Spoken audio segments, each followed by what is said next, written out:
지난주 이번 주는 연속해서 성도님들하고 계속 좀 만나는 것 같습니다. 짐승 가운데 사람 말을 할 줄 아는 짐승이 있을까요? 예? 짐승 중에서 사람 말을 할 줄 아는 짐승. 앵무새? 앵무새 합니까?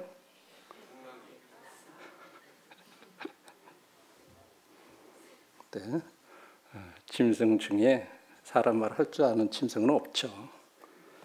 근데 그렇게 가능케 하신 일이 있었죠. 그죠? 예, 무슨 말씀인지 이해하시죠? 오늘은 그 민수기 22장부터 24장에 나오는 이스라엘 백성들이 출애굽해서 가나안 땅에 들어가기 직전에 이스라엘을 저주하기 위해서 이 모압이라고 하는 나라의 왕 발락이라고 하는 왕이 한 선지자, 이 거짓 선지자예요. 나중에 이제 말씀드리겠지만 그 선지자를 이 발람을 고용한 그 사건을 통해서 하나님은 결코 자기 백성을 저주하시지 않는다 하는 이 부분에 대한 것을 함께 좀 생각해 보기 원합니다. 함께 민수기 22장을 한번 좀 봐주세요. 민수기 길기 때문에 중간중간 이렇게 찾아보도록 하고 핵심만 좀 보도록 하겠습니다.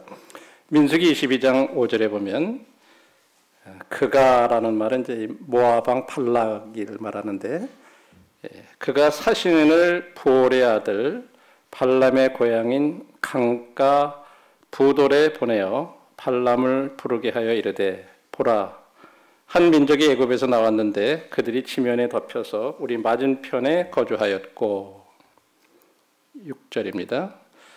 우리보다 강하니 청하건대 와서 나를 위하여 이 백성을 저주하라.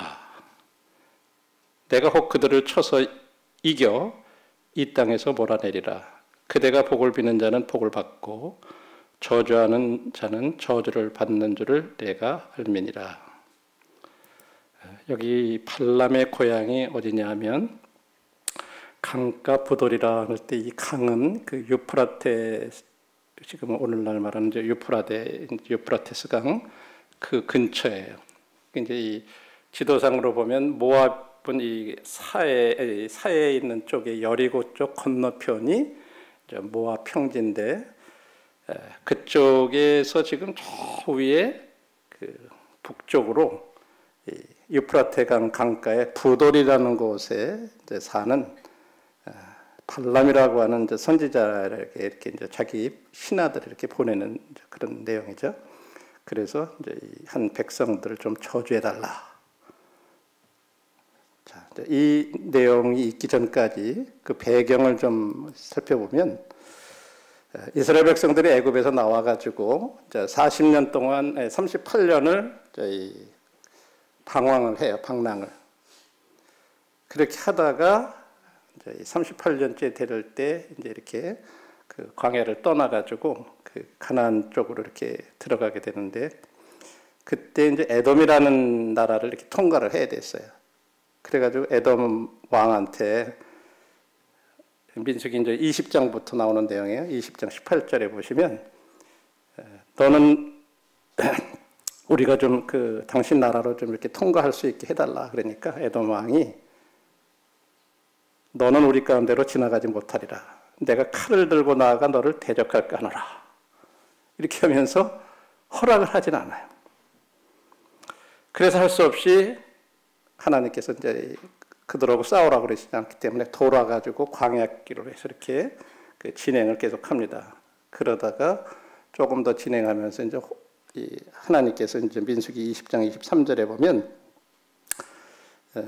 에돔 땅 그 근처에 변경에 이 경계 지역 쪽에 호루라고 하는 산이 있는데 23절에 보면 여호와께서 에돔 땅 변경 호루산에서 모세와 아론에게 말씀하시니라 이르시되 아론은 그 조상에게로 돌아가고 내가 이스라엘 자손에게 준 땅에는 들어가지 못하리니 이는 너희가 무리바 물에서 내 말을 거역한 까닭이니라. 너는 아론과 그의 아들 엘르아살을 데리고 호르산에 올라 아론의 옷을 벗겨 그의 아들 엘르아살에게 입히라. 아론은 거기서 죽어 그 조상에게로 돌아가리라. 모세가 여호와의 명령을 따라 그들과 함께 회중의 목전에서 호르산에 오르니라. 우리 그림에 보시는 대로 저 이제 호르산에 아론하고 모세하고 그 아론의 아들 엘르아살이 이렇게 올라가서 저쪽에서 호르산에서 이제 아론은 죽고 그 아들 엘르아살에게 이제 대제사장의 옷을 입히고, 자 그렇게 하고 이제 밑으로 내려오게 돼요. 20장 28절 보시면 모세가 아론의 옷을 벗겨 그의 아들 엘르아살에게 입힘에 아론이 그 산 꼭대기에서 죽으니라. 모세와 엘르아살이 산에서 내려오니, 이게 이제 산에서 내려온 모습이에요. 이 그림이. 온 회중 곧 이스라엘 온 족속이 아론이 죽은 것을 보고 그를 위하여 30일 동안 애곡하였더라. 지금 이제 이렇게 지금 진행해 오는 이런 과정을 요약해서 이제 말씀을 드리는 거죠. 그러니까 아론도 죽고 이제 30일 동안 이제 이 애굽에서의 풍습들이 보통 그들이 한 30일을 이렇게 애곡하고 그런 걸 볼 수 있죠. 자, 그리고 나서 이제 21장으로 넘어와서는 이스라엘 백성들이 이제 가나안 족속들하고 이렇게 싸움을 해요.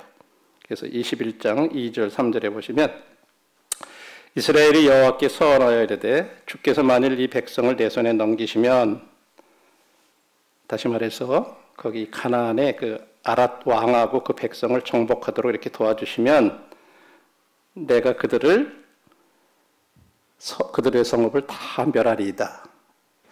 여호와께서 이스라엘의 목소리를 들으시고 가나안 사람을 그들의 손에 넘기심에 그들과 그들의 성읍을 다 멸하니라. 1차적으로 지금 이 가나안 족속의 맨 끝자락에 있었던 이 아랏 지역을 갖다가 이제 점령을 합니다. 자, 그런데 이제 21장을 계속해서 읽어보면 4절, 9절에 백성들이 하나님과 모세를 이제 원망하기 시작해요. 어찌하여 우리를 애굽에서 인도내어 이 광야에서 죽게 하느냐? 이곳에는 먹을 것도 없고 물도 없고 우리 이렇게 맛없는 이런 박한 식물, 이런 만나를 우리는 진짜 싫어한다. 그래서 하나님께서 불뱀들을 갖다가 이제 이 백성 중에, 이 그림이 그런 그림이에요.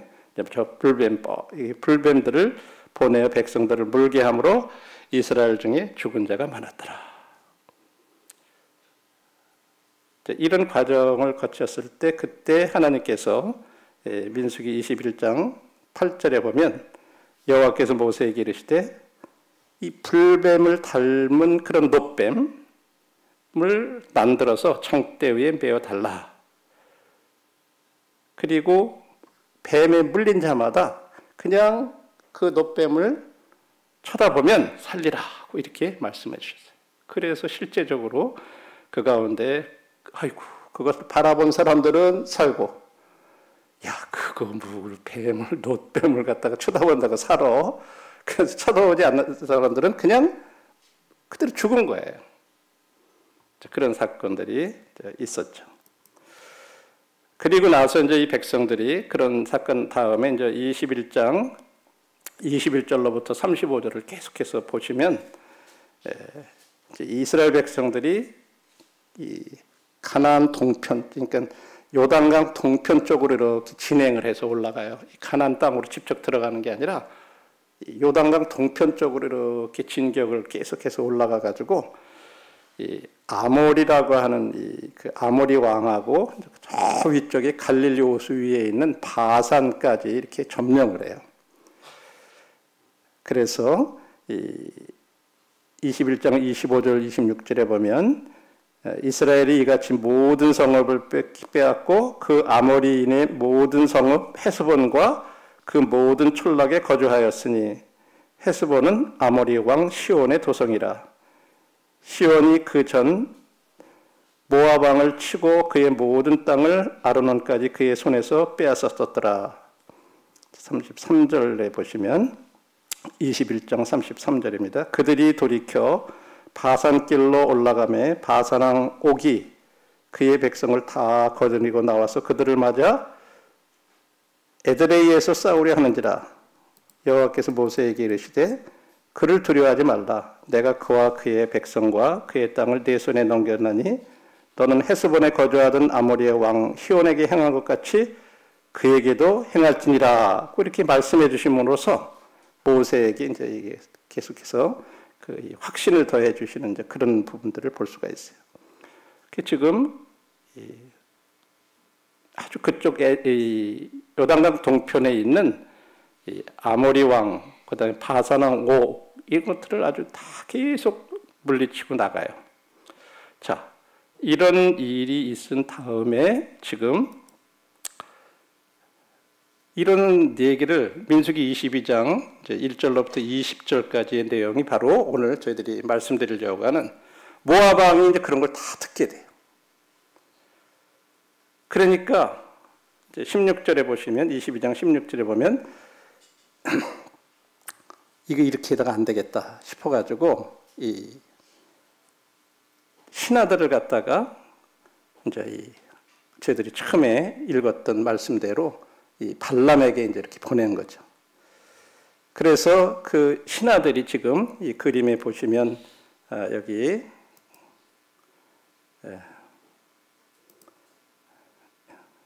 이 사람이 발람이에요. 그리고 이제 그 신하들이 이제 찾아가가지고 그들이 발람에게로 나아가서 그 얘기를 해. 십볼의 아들 발락의 말씀에 청하건대 아무것도 꺼리키지 말고 내게로 오라. 내가 그대를 높여 크게 존귀하게 하고 그대가 내가 말하는 것은 무엇이든지 시행하리니 청컨대 와서 나를 위하여 이 백성을 저주하라 하시더이다.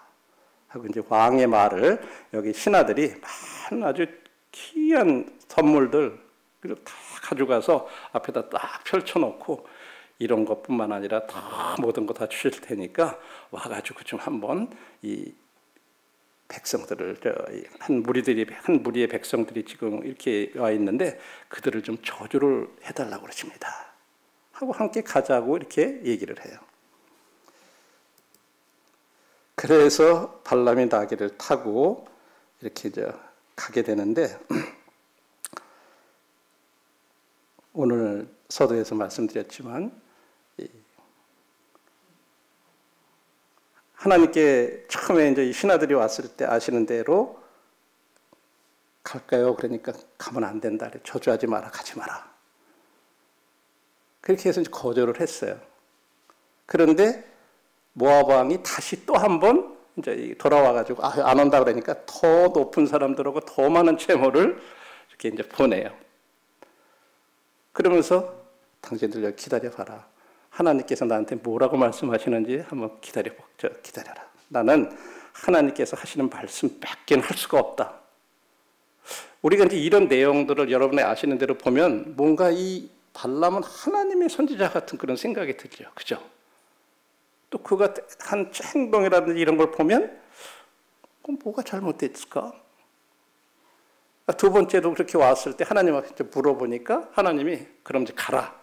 가긴 가는데 너는 내가 하라는 말만 해야 된다. 그러면서 이제 보내시죠.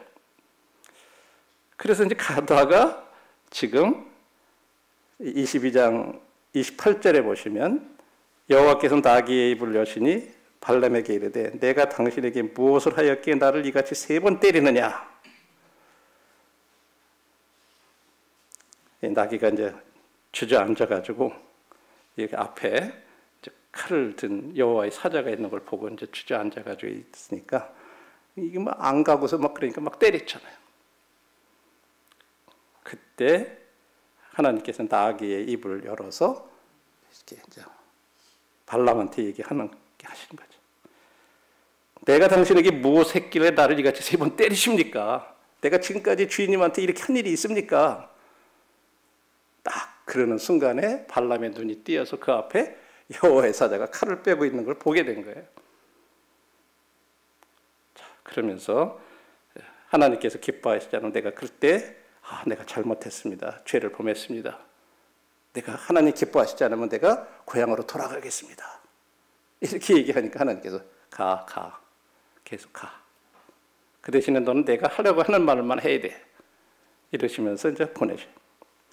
그래서 결국은 이 모압 왕이 있는 대로 이렇게 오게 되는 것이 이제 22장 41절로부터 23장 12절까지 이제 그 첫 번째로 이제 발람이 그 예언을 하게 되는 그런 내용들이 나오는데 22장 41절에 보면 맨 먼저 데리고 간 데가 어디냐면 바울의 선당이었어요. 보통 선당이라고 하는 이 말은요, 하이 플레이스라고 그래가지고 아주 높은 곳이에요. 높은 데 있어요. 그래서 높은 데서 딱 내려다보니까 이스라엘 백성들의 저 진 끝까지 이스라엘 백성 전체가 다 보이는 그런 데로 데리고 올라간 거예요. 자, 23장 1절에 보시면 발람이 발락에게 이르되 나를 위하여 여기 제단 7을 쌓고 거기 수송아지 7마리와 수양 7마리를 준비하소서 하매. 그래서 이제 지금 그림에 보는 것처럼 저렇게 막 수양과 여기 수송아지도 잡고 수양도 잡고 7마리 막 이렇게 저렇게 쭉 제단에 잡아놓고 당신은 이제 저기 가서 기다리라고. 하나님께서 나한테 뭐라고 얘기하시는지 듣고 얘기하겠다. 그러면서 이제 첫 번째 그 예언을 하는 게 23장 7절로부터 10절까지 이렇게 나오고 있어요. 한번 그 말씀 읽어보자. 민수기 23장 7절입니다. 발람이 예언을 전하여 말하되 발락이 나를 아람에서 모압 왕이 동쪽 산에서 데려다가 이르기를 와서 나를 위하여 야곱을 저주하라. 와서 이스라엘을 꾸짖으라 하도다. 하나님이 저주하시지 않은 자를 내가 어찌 저주하며 여호와께서 꾸짖지 않으신 자를 내가 어찌 꾸짖으랴. 내가 바위 위에서 그들을 보며 작은 산에서 그들을 바라보니 이 백성은 홀로 살 것이라. 그를 여러 민족 중에 하나로 여기지 않으리로다. 야곱의 특글을 누가 능히 세며 이스라엘의 4분의 1을 누가 능히 셀고 나는 의인의 죽음을 죽기 원하며 나의 정말이 그와 같기를 바라노라 하며 발락이 발람에게 이르되 그대가 어찌 내게 이같이 행하느냐. 나의 원수를 저주하라고 그대를 데려왔거늘 그대가 오히려 축복하도다. 그러니까는 이 발람이 지금 거꾸로 이제 막 이렇게 이스라엘을 축복하는 거니까 발락이 화가 나가지고 어떻게 내가 당신 저주하라고 데려왔는데 이렇게 축복을 하냐. 이제 처음에는 이제 그 정도로 해서 넘어가요. 그러다 보니까 이제 14절로 23장 14절에 보면 이제 발람을 갖다가 이 비스가 꼭대기라 그래가지고 이제 이 비스가라고 하는 산의 꼭대기로다가 다시 두 번째로 데려가요. 이제 거기에는요 백성들 전체가 이렇게 보이는 게 아니라 저 끝에만 이렇게 백성들 끝만 조금 보이는 그런 데로 데려간 거예요.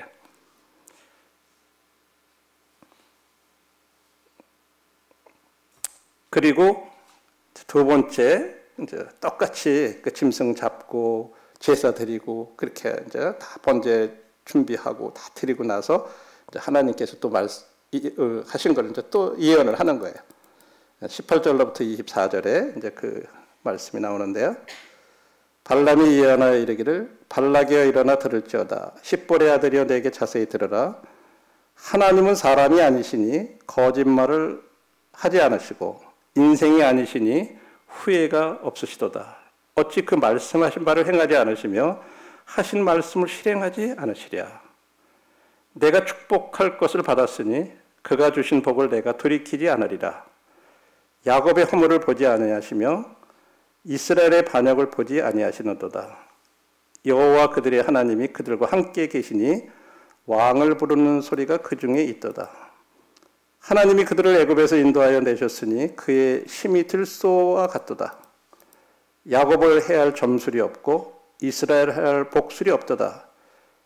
이때 야곱과 이스라엘에 대하여 논할진대 하나님께서 행하신 일이 어찌 그리 크냐 하리로다.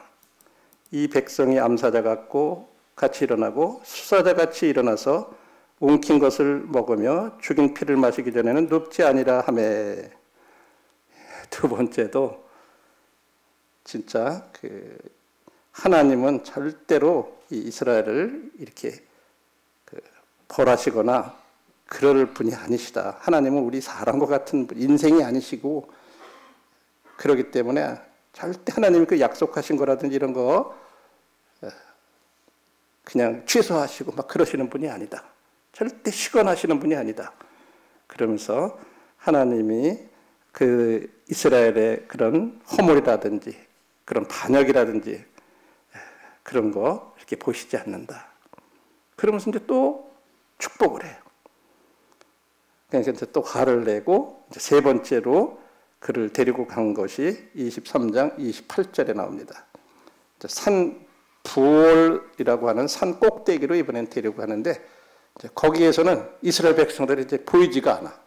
그냥 광야만 보이는 거예요. 이제 백성들이 보이지 않고 이제 광야만 이렇게 보이는 그곳에 이렇게 데리고 가서 이제 똑같이 이제 제물을 잡고 송아지 잡고 수양 잡고 막 이렇게 제사 드린 다음에 또 하나님께서 하시는 말씀을 그대로 예언을 하는데, 24장 3절로부터 9절이 세 번째 예언입니다.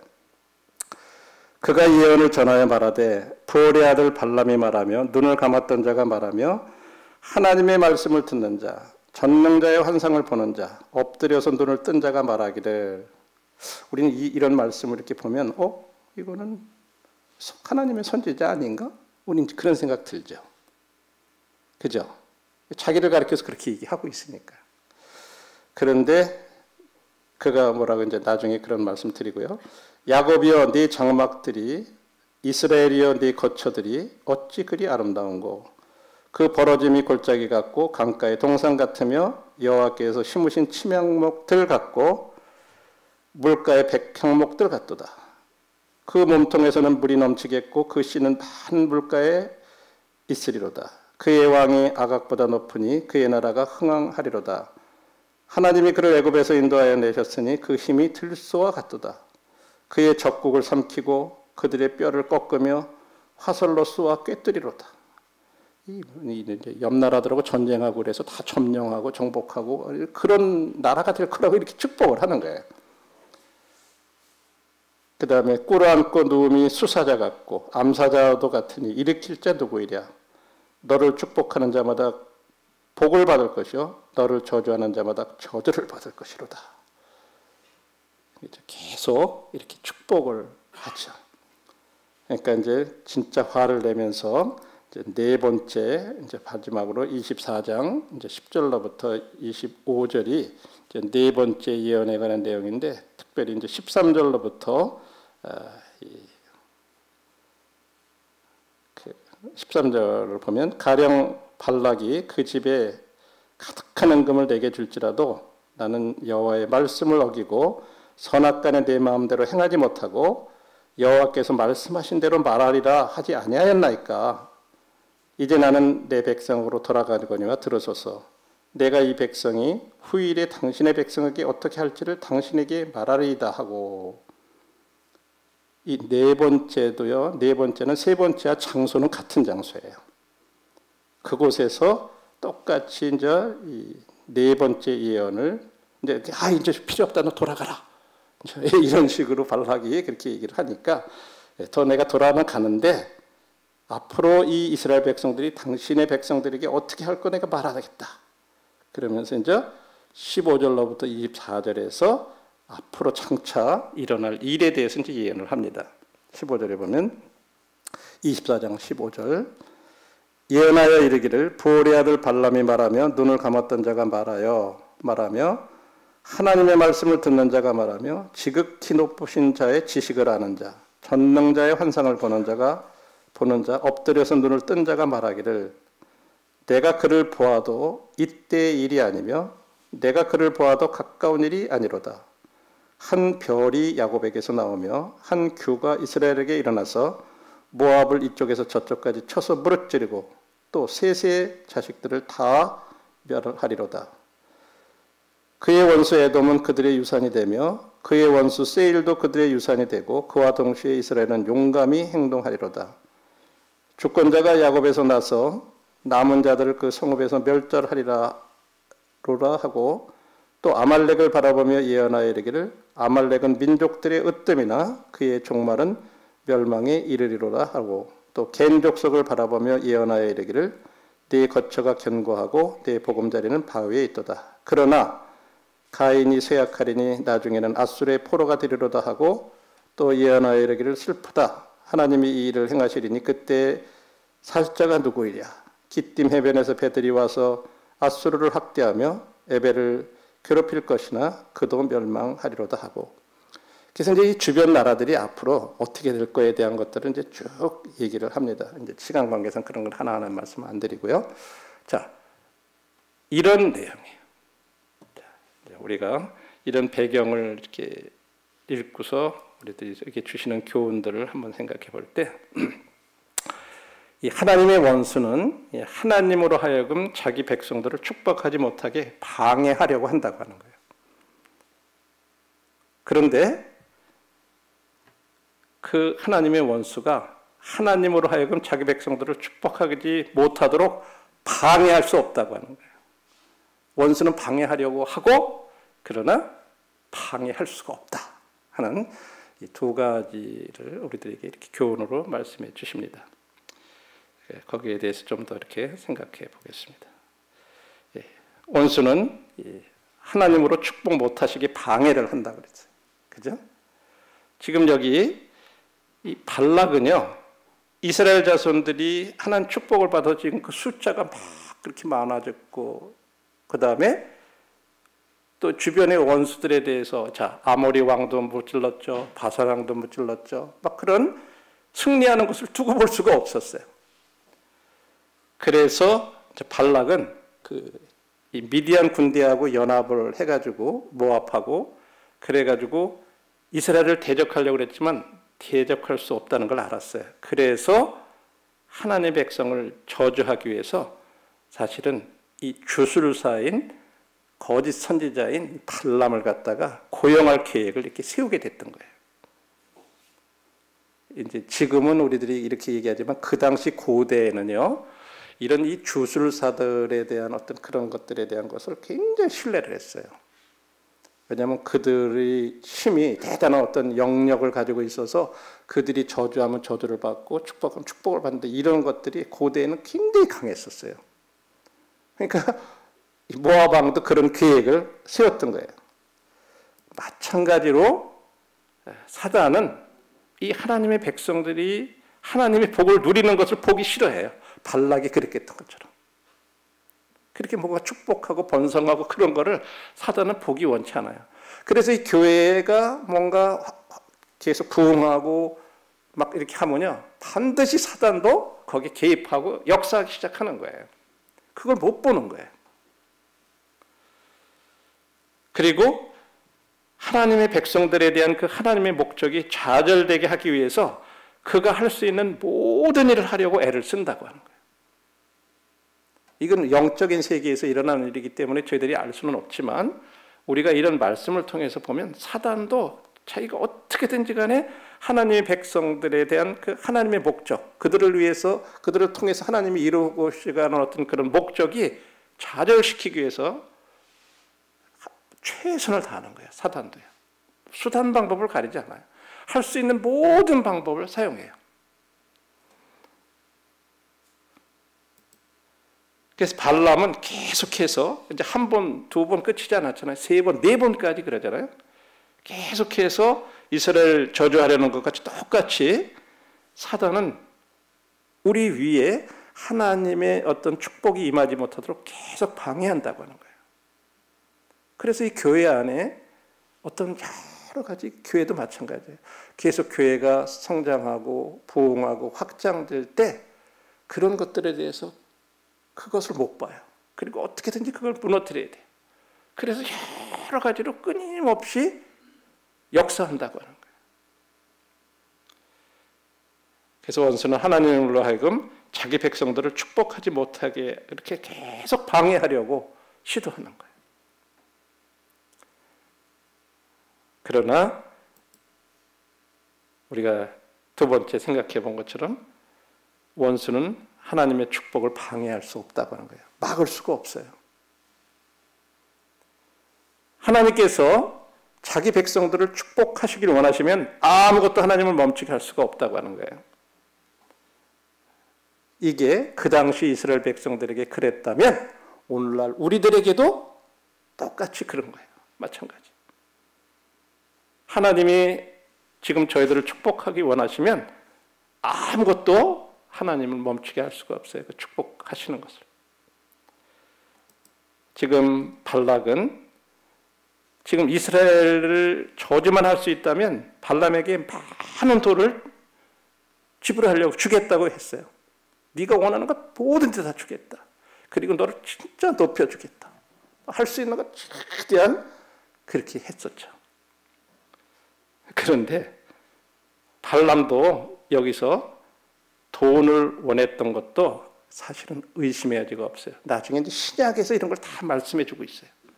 말은 얼마나 올바랐어요. 나는 절대로 하나님이 하시는 말씀 외에는 난 할 수가 없다. 분명히 그렇게 얘기했어요.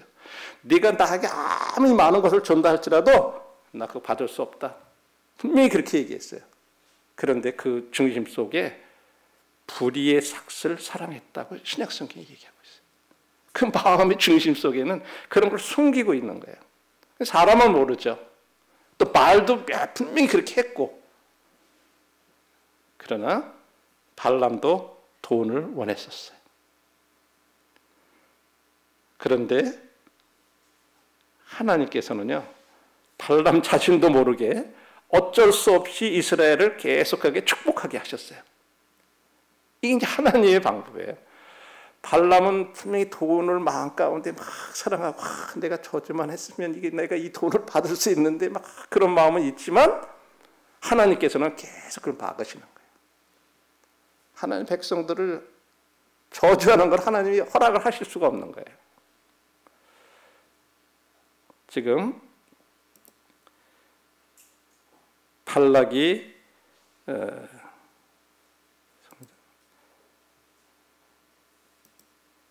발락은 많은 돈을 이렇게 지불해야겠고 발람도 돈을 원했고 그렇지만 하나님은요 이 발람을 갖다가 계속해서 어쩔 수 없이 이스라엘을 축복하도록 그렇게 하셨어요. 비록 지금 이 발람이 거짓 선지자예요. 그렇지만 점성가고 주술가고 그러나 그는 이스라엘의 하나님이 다른 모든 열방의 신보다도 뛰어나다시는 분이라는 것은 인식했어요. 그가 전능하신 자 뭐 이런 표현들을 하는 걸 봐요. 그렇지만 그는 이스라엘의 하나님께서 이스라엘을 저주해 주는 것을 허락해 주시기를 사실은 바랬던 거예요. 예. 발람이요 이 거대한 백성들이 40년 동안 광야에서 이렇게 방황했던 것을 분명히 알았을 거예요. 아, 이스라엘 하나님이 저들을 기뻐하시지 않으셔서 저 백성들이 저렇게 40년 동안 막 방황하고 방랑했구나. 그러니까 이스라엘의 전능하신 하나님이 이 방황하는 민족을 저주하도록 한 번쯤 자기 자신의 능력을 사용하도록 허락해 주시지 않았을까? 않을까? 아마 그렇게 생각했는지도 모르는 거예요. 그런데 그래가지고 계속해서 하나님 앞에 또 묻고 혹시 이번에는 하나님이 허락해 주실래나? 하나님 허락해 주실래나? 근데 하나님은 계속해서 그렇게 못하게 하시잖아요. 그래서 우리는 이 발람을 통해서 우리가 배울 수 있는 것은 사단이요 하나님의 백성을 저주하려고 시도하는 것을 분명히 볼 수가 있어요. 발람을 통해서 사단은 하나님의 백성들을 계속해서 저주하려고 그렇게 시도하는 거죠. 그런데 여기서 중요한 게 지금이나 그때나 비록 하나님께서 그의 백성들에게 징계하실지라도 이 40년 동안 방황한 것은 징계예요.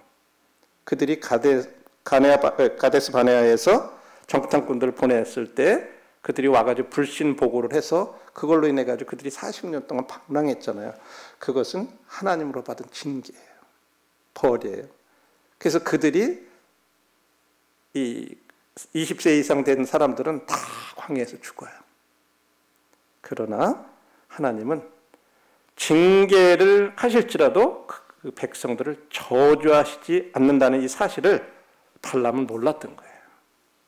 그러니까 자기 생각에는 하나님께서 이게 기뻐하시지 않아서 40년 동안 그렇게 방랑했으니까 한 번쯤 그래도 나한테 저주하는 걸 허락해 주시지 않을까? 이렇게 생각을 한 것 같아요. 그런데 사실 하나님은 항상 그의 백성들을 축복하신다고 하는 거예요. 이게 성경의 가르침이에요. 때로는 그의 백성들을 징계하셔야만 하실 때조차도요, 그 징계를 통해서 하나님의 목적은 뭐냐면 축복을 위한 길을 닫기 위하신 거예요. 이게 저는 굉장히 이 부분이 새롭게 생각이 됐어요. 하나님이 비록 징계는 하시더라도 그 징계를 통해서 그 백성들을 축복하기 위한 길을 마련하시는 거구나. 우리 이 말씀을 생각할 때 참 위로가 되는 거예요. 때때로 우리가 잘못하면 하나님은 분명히 징계하세요. 근데 그건 우리 사랑하셔서 우리들 나에게 다시 돌이켜서 우리들 나에게 하나님과 더 좋은 관계가 되고 하나님의 복을 누리게 하기 위해서 그렇게 하신 거예요. 그래서 징계도 우리들 하여금 다시 하나님의 축복을 받기 위한 그런 길을 닦는 그런 데 목적이 있다고 하는 거죠. 이게 참 하나님의 자녀들, 하나님의 백성들에게 큰 위로가 되는 말씀이죠. 그래서 우리가 이 말씀을 통해서 생각해 볼 수 있는 것은 하나님이 자기 백성을 축복하지 못하도록 막으실 수 있는 건 아무것도 없다고 하는 거예요. 거짓 선지자를 통해서 해보려고 그래도 그것도 안 됐죠. 그렇죠? 이 거짓 선지자가 하나님 뜻을 거역하고 계속 하려고 그러니까 말 못하는 나귀를 통해서도 그렇게 하시잖아요. 그죠? 자기 백성을 저주하려는 그 원수의 시도를 좌절시키기 위해서는 무엇이든지 사용하실 수도 있어요. 또 거꾸로. 이게 참 재밌죠. 그래서 말 못하는 나귀 같은 비천한 짐승이라도 사용하셔서 말을 하게 하시는 거예요. 그렇게도 하실 수 있다고 하는 거예요. 그러니까 백성을 축복하지 못하도록 막을 수 있는 것도 아무것도 없고 또 이 저주하려고 하는 원수의 시도를 좌절시키기 위해서 하나님은 무엇이든지 또 사용하실 수 있다고 하는 거죠. 우리가 생각할 수 없는 그런 방법으로. 저는 이제 한번 이런 거 생각해 봐요. 만일 우리가 타고 다니는 그 나귀를 갖다 막대기를 딱 때리니까 나귀가 갑자기 왜 때려요? 제가 무슨 내맞이를 했어요? 하고 말한다면 우리 어떻게 될까요? 우리 한번 가정을 해봐서 우리 뭐라고 할까요? 아마 쇼크 받아가지고 뒤로 잘 빠질 거예요. 갑자기 말 못하는 나귀가 그냥 사람 말로 하면 얼마나 쇼킹이 되겠어요. 근데 발람은 기절하지 않았고 성경에 보면 나귀하고 토론해요. 토론. 그렇죠? 변론해요. 변론. 저는요, 이 말씀을 사실 이렇게 생각하게 된 건요. 하나님께서 때때로 우리가 이 잘못된 길을 갈 때 어떤 환경을 통해서도 우리에게 말씀하실 때가 있어요. 우리가 하도 못 알아들으면 하나님께서 때로 어떤 환경을 통해 가지고 환경을 통해서 우리에게 막 말씀하시는 거예요. 우리 양심에. 근데도 때때로 우리들은 그거에서 그냥 막 때리는 것처럼 이게 왜 이렇게 하냐는 우리 환경하고 때로는 우리가 싸워요. 이거 이겨가서 그거 막으시는데도 막 계속해서 나가죠. 제가 그거를 좀 생각을 했어요. 때때로 나는 이 발람에 대해서 이거 어떻게 이렇게 할 수 있을까 하지만 나는 발람보다도 더 할 때가 있구나. 때로 하나님께서 그런 환경을 통해서 말씀하시는데도 못 알아듣고 내가 계속해서 뭔가를 이렇게 하려고 하는 그런 무지한 모습, 이런 것들을 제게 있었던 그런 어떤 일들을 통해서 주님 앞에 이 말씀을 읽으면서 제가 내가 그런 사람이구나 하는 그런 교훈을 이렇게 받았었습니다. 하나님께서 나귀로 천사를 보게 하신 것, 그리고 나귀로 말을 할 수 있도록 하셨다는 것, 우리가 여기서 생각해야 될 게 이거예요. 그리고 발람의 눈을 열어서 그 여호와의 사자 천사를 보게 하신 것, 여기서 우리들이 생각해 보아야 될 것, 이게 참 중요한 부분이 이 부분이에요. 아마 짐승 중에 천사를 본 짐승도 이 나귀가 유일할 것 같고요. 그죠? 모르겠어요. 또 다른 그런 기억이 있나요? 다른 데? 또 사람의 말로 말을 한 짐승도 나귀가 유일하지 않을까 모르겠어요. 그죠? 하나님께서 그의 백성들을 이렇게 보호하시고 축복하셨어요. 그래서 이제 원수는요, 절대 자신의 백성을 축복하시는 아까 하나님을 방해할 수 없다 하는 이런 부분들을 두 번째로 저희들이 이제 생각을 해봤고요. 민수기 22장 34절에 보면 발람이 그렇게 해요. 내가 범죄하였나이다 라고 이렇게 얘기를 해요. 이제 사자가 탁 칼을 빼고 있는 것을 이렇게 보고 나서 만일에 이 나귀가 너 이렇게 하지 않았으면 내가 너를 죽였을 거라고, 그렇게 했을 때 내가 범죄하였습니다 라고 말했는데, 우리는 말로만 범죄하였습니다, 내가 죄를 졌습니다 말하는 것 그 이상 우리들이 해야 된다고 하는 거죠. 발람이 여호와의 사자에게 말하되 내가 범죄하였나이다. 그 천사가 이렇게 눈에 보였을 때 하는 말이죠. 당신 나를 막으려고 길에 서신 줄을 내가 알지 못하였나이다. 당신이 이를 기뻐하지 않으면 나는 돌아가겠습니다. 자기 집으로 돌아가겠다 그랬어요. 이 말을 가만히 들어보면 어떻게 생각이 돼요? 발람이 꼭 믿는 사람처럼 들리지 않아요? 그죠? 내가 범죄했다 그러고, 내가 돌아가겠다 그러고, 내가 회개하겠다 그러는 거 똑같잖아요. 자신의 죄를 인정하고 기꺼이 집으로 돌아가겠다고 말하고. 그런데 우리가 결코 발람은 주님께 자신을 헌신한 그런 기록이 없어요. 우리는 민수기 나머지 부분 읽어보고 신약 성경을 읽어볼 때 절대 발람이 주님 앞에 헌신하지 않아요. 그런 내용이 없어요. 그에 대해서 신약 성경에서 세 군데에서 이렇게 얘기를 하고 있는데, 베드로후서 2장 15, 16절에 보면요, 이 베드로후서는요, 말세에 민간의 거짓 선지자들이 일어나리니 하는 이 거짓 선지자들에 대해서 쭉 얘기하는 가운데서 지금 발람에 대해서 얘기하시는 거예요. 그가 하나님의 선지자가 아니에요. 그들이 바른 길을 떠나 미혹되어 부올의 아들 발람의 길을 따르는도다. 그는 불의의 삭슬 사랑하다가, 이 발람의 길을 뭐라고 표현했냐면, 이 거짓 선지자들이 바른 길을 떠나서 미혹돼서 누구의 길을 따라가느냐? 발람의 길을 따라간다. 근데 발람이 어떤 사람이냐? 그는 불의의 삭슬 사랑했기 때문에 16절에 자기의 불법으로 말미암아 책망을 받되 말하지 못하는 나귀가 사람의 소리로 말하여 이 선지자의 미친 행동을 저지하였느니라.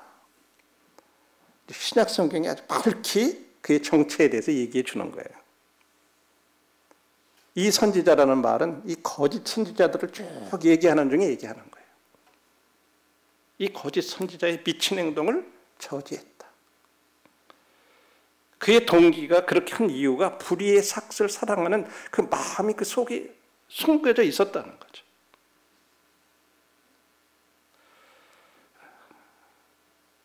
우리들이 이 말씀을 보면서 저도 비춰보게 돼요.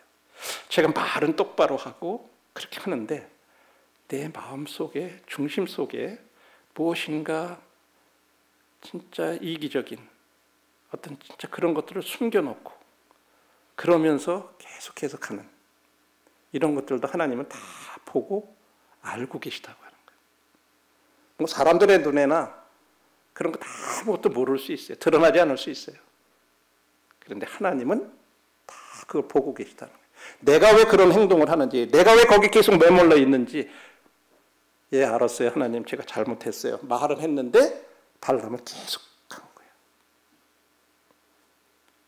나중에 그는요, 칼에 의해서 죽임을 당해요. 그 다음에 유다서 1장 11절에도 그렇게 얘기해요. 화 있을진저 이 사람들이여 가인의 길에 행하였으며 삭슬 위하여 발람의 어그러진 길로 몰려갔으며 고라의 폐역을 따라 멸망을 받았도다. 여기도 마찬가지로 유다를 통해서 이 거짓 교사들, 거짓 선지자들에 대해서 얘기할 때 언급된 사람이 바로 이 거짓 교사들이 삭슬 위하여 발람의 어그러진 길로 몰려갔다. 그러니까 거짓 교사들의 특징 가운데 하나는 돈과 관련이 있어요. 돈을 사랑하고 돈 때문에 그렇게 하는 거예요. 그거를 가리켜서 발람의 어그러진 길로 간 거라고 이렇게 얘기를 해주고 있어요. 그리고 계시록에 보면 이 버가모 교회에 대해서 책망을 하시는 내용입니다. 거기에 보면 그러나 내게 두어 가지 책망할 것이 있나니 거기 내게 발람의 교훈을 지키는 자들이 있도다.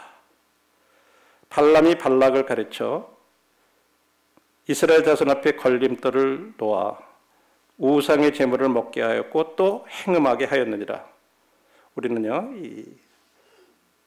이런 내용을 자세하게 이제 그 뒤에 보면은 그 이 뒷부분에 보면 나중에 이스라엘 백성들이 모압 여인들하고 음행하고 그런 내용들이 나오는데 그게 발람 때문에 그렇게 됐다고 하는 것을 얼른 알아채기는 어려워요. 그런데 신약이 그걸 밝혀주고 있어요. 이스라엘 백성들이 그렇게 한 이유가 발람이 발락에게 그렇게 가르쳐줬다는 거예요. 이스라엘 백성들에게 저주를 못하는데 이렇게 한 거예요. 우상의 제물을 먹고 그것을 먹으면서 음행하게 하는 그런 방법을 가르쳐준 거예요. 발람이 그런 사람이에요. 그렇듯이 지금 버가모 교회 안에 그런 사람들이 발람과 같은 이 우상의 제물을 먹게 하고 음행하게 하는 어떤 이 도덕적으로 타락한 그런 것들을 가리키는 그런 사람들이 이 버가모 교회 안에 있었다고 하는 거예요. 그걸 지적하면서 발람과 같다고 이렇게 얘기를 합니다. 발람의 교훈들이라고. 자, 이제 이런 것을 저희들이 이렇게 함께 생각해 보면서 결론의 말씀 다시 이렇게 드리는 것은 하나님은 저희들을 사랑하셔서 성도들을 사랑하셔서 때때로 우리가 잘못하면 징계를 하실지언정 결코 저주하시지 않는 분이라고 하는 거예요. 우리가 이런 사실들을 다시 한번 감사하게 생각하면서 저희들이 그 어려움을 당할 때라든지 이럴 때 내가 이게 하나님한테 무슨 저주를 받아서 이렇게 된 게 아니구나. 나를 사랑하셔서 징계를 하실 수는 있을지언정 저주는 절대 하나님은 하시는 분은 아니구나. 우리가 사단에게 속아서는 안 돼요. 사단은 하나님이 너를 사랑하셨으면 너한테 왜 이런 것들을 허락하셨겠냐? 이건 너가 저주받은 거야. 라고 계속해서 우리를 하나님의 축복을 누리지 못하게 이렇게 하시는 분이라고 믿게끔 계속 하는 거예요. 그래서 하나님으로부터 돌아서도록